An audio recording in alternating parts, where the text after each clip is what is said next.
So something bad has happened since the last time you saw me. I got into a terrible fight with a I don't even know what I'm trying to say. The beard was the source of my knowledge, and now that the beard is gone and my dignity, all that remains is this Mario mustache. Things you do for your daughter. Now my daughter hates me, by the way.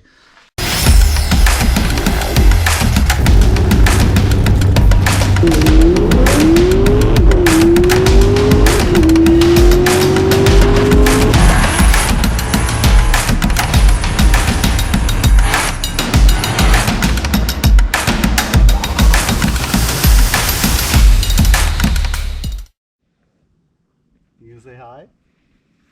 Can you wave hi? Hello. So today we got turbo parts for the Pontiac Solstice / Spitfire mashup project that we are building for the 2024 Grassroots Motorsports Challenge. Now this is an RPM turbo kit.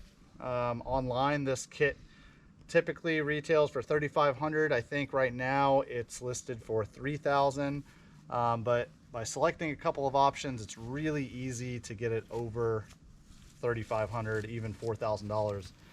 We paid $1,400 for this turbo kit, so I'm super excited.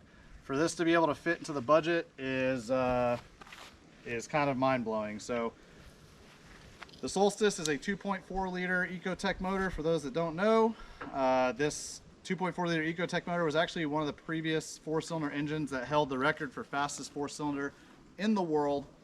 But that being said, 10 to 12 pounds of boost should really get a lot of power out of this car. So kind of want to open this up and see what we're working with here.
So for those that are new to the channel, a couple months ago I introduced our 2024 Grassroots Motorsports $2,000 challenge car to the channel.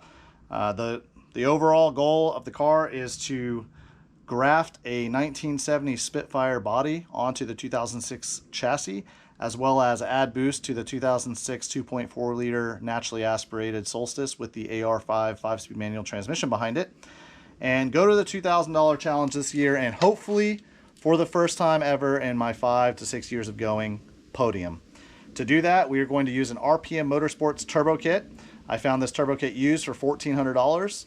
I bought the car for $1,400. I know that adding those two up is $2,800, right? It's over $2,000 budget. However, if you read the rules, which you can find in the description below, you will see that you can recoup by selling parts off the car and other various ways to get money back and add it back into the budget. Now there's a $2,000 recoup cap on top of the $2,000 car purchase price cap.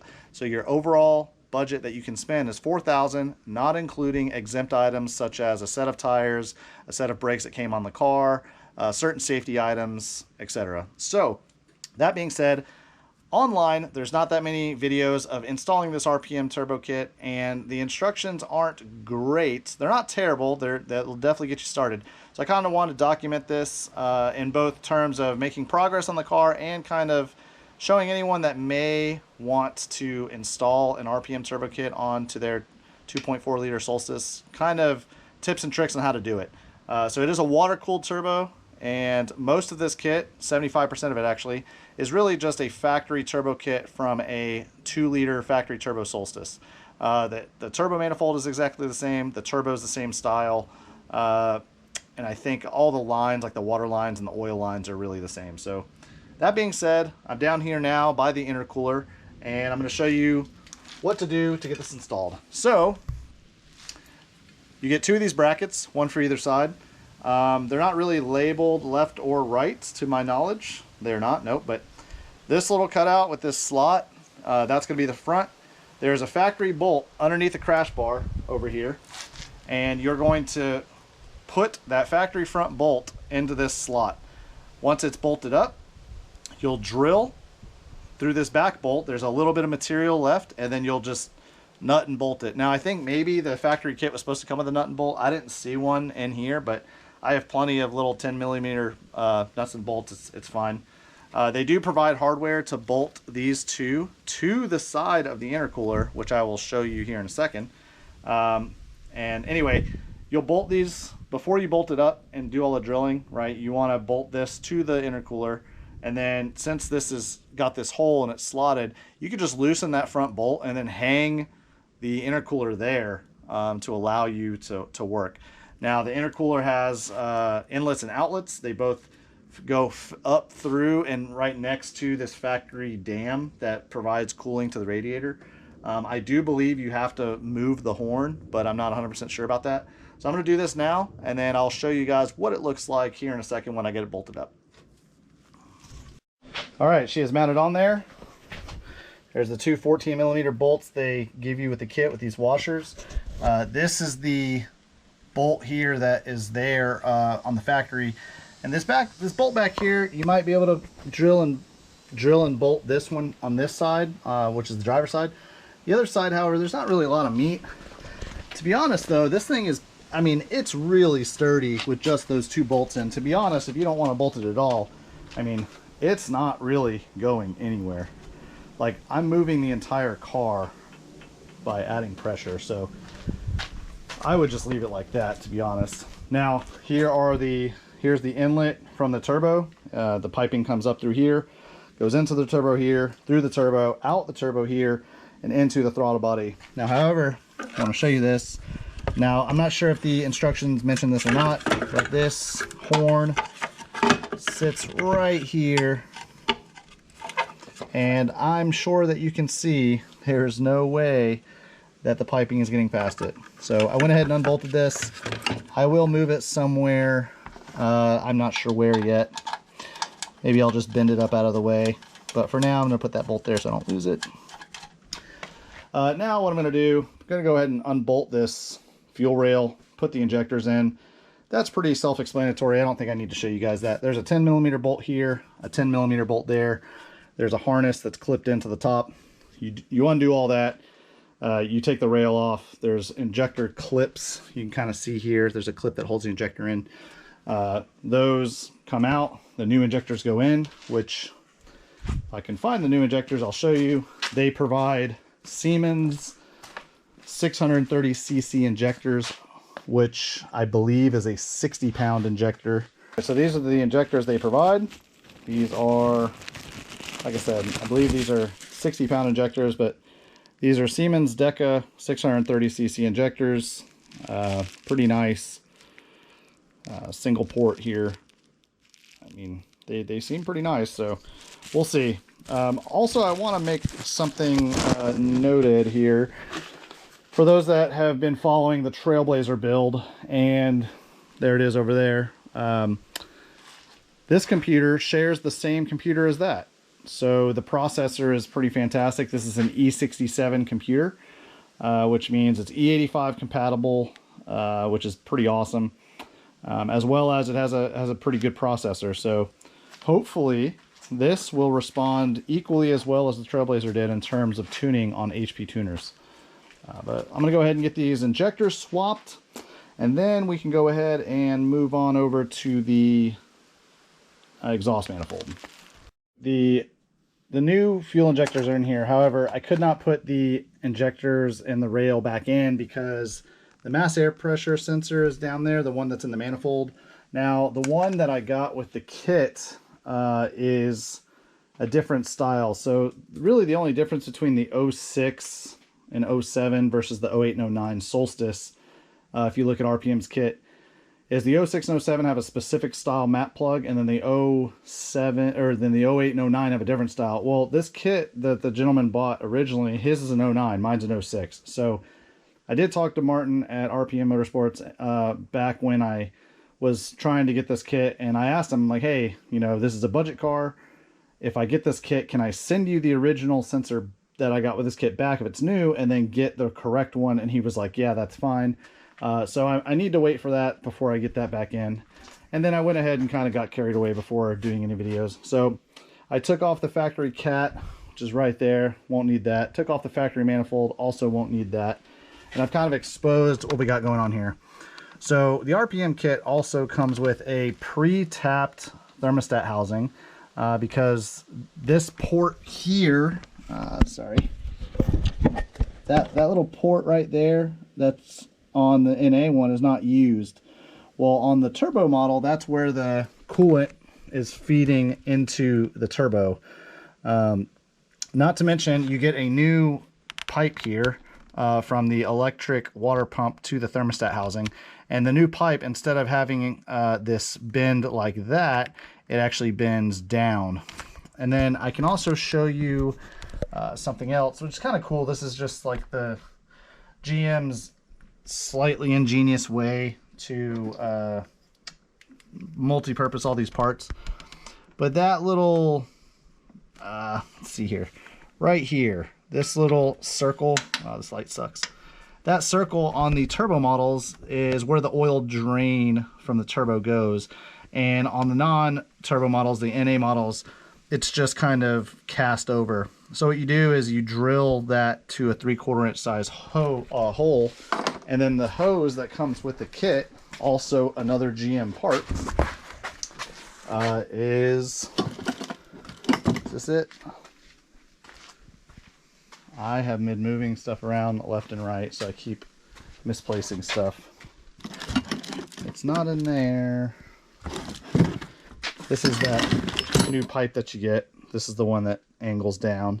Let's see here. What did I do with that drain?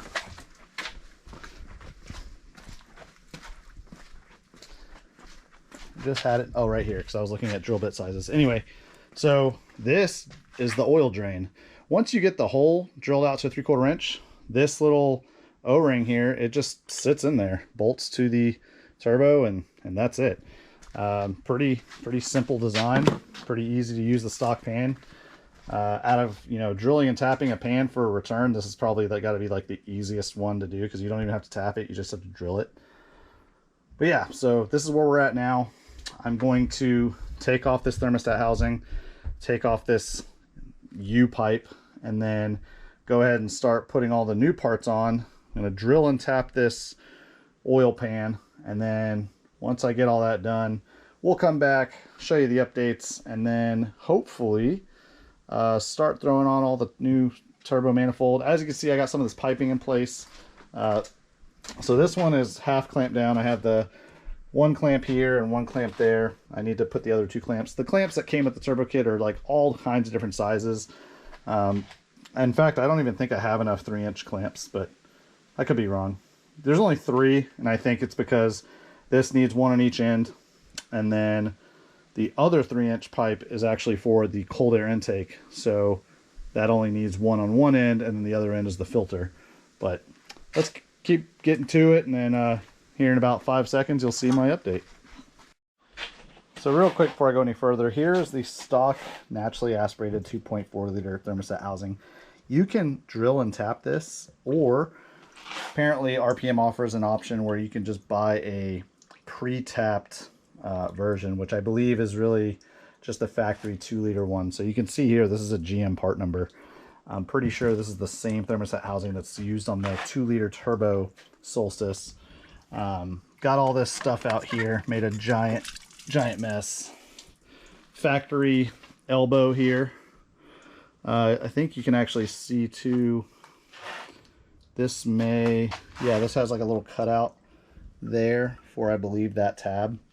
And I think this one, the cutout is very similar. Yeah, same spot, but I believe the new pipe, I don't know if the new pipe has a tab on it or not. Oh, maybe it does. It does have a tab.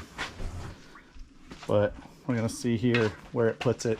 It should put it face down, but let's go ahead and get it installed and double check. But we're actually, before I drill this, we are drilling through the block. I thought this was the oil pan. I misspoke earlier. That is the block, and that goes into the oil pan. So we already have a lead hole, which is, what size is that bit? I just took it off. Oh, here it is. It is a 7/16 sized bit, or 1364 or something. Now we have 5/8, which is what the instructions tell to do. So hopefully this will work out. We have it packed full of grease thanks to Chip, and we're gonna hope for the best here. You only get one shot, so. Oh, this thing is sharp. Time's out.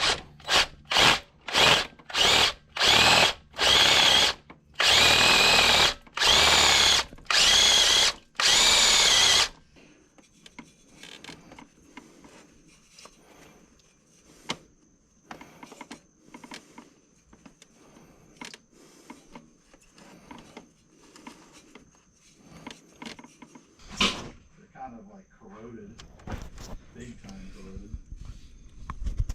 Oh yeah, I can't even open that anymore. All right, turbo is fully mounted. We got the turbo oil feed line, we have the coolant feed line, the coolant return line, and then the drain line is down there and in the hole that we drilled yesterday. Got the exhaust studs in the back of the housing. I can show you where the coolant return line goes. So if you follow it here, there's a little brass tee that they provide, and it tees right into here, which goes over to the top of the coolant reservoir. That's also where the top of the radiator bleeds out here. So that's fully mounted. This pipe is fully mounted now. All of the coupling bands are there on both ends. I had it laid out so I know where this pipe goes now, and then the other 3-inch pipe is actually the intake for this. So there's a little 2 1/4 to 2.5 inch to 3-inch elbow coupling that comes up out of here, and then the 3-inch pipe comes down, and the filter sits down here somewhere. I had this out here. This is part of the RPM instructions for some of the vacuum lines, but I'm going to wrap it up here. Really not much left to do. I do need to wait for the map sensor, which should be here tomorrow. And once I get the map sensor, I should be able to start it up. So I'm really excited. Hopefully everything runs good. I need to bleed the cooling system and do little things like that. But that's going to wrap it up. We are headed to a costume party. My wife is dressed like Peach. I am dressed like Mario, and my daughter is dressed like Toadette. She is adorable. So with that being said, hopefully you guys like the content. If you're not subscribed, please consider subscribing. And if you like the video, give it a thumbs up. I'll see you guys in the next one. Peace.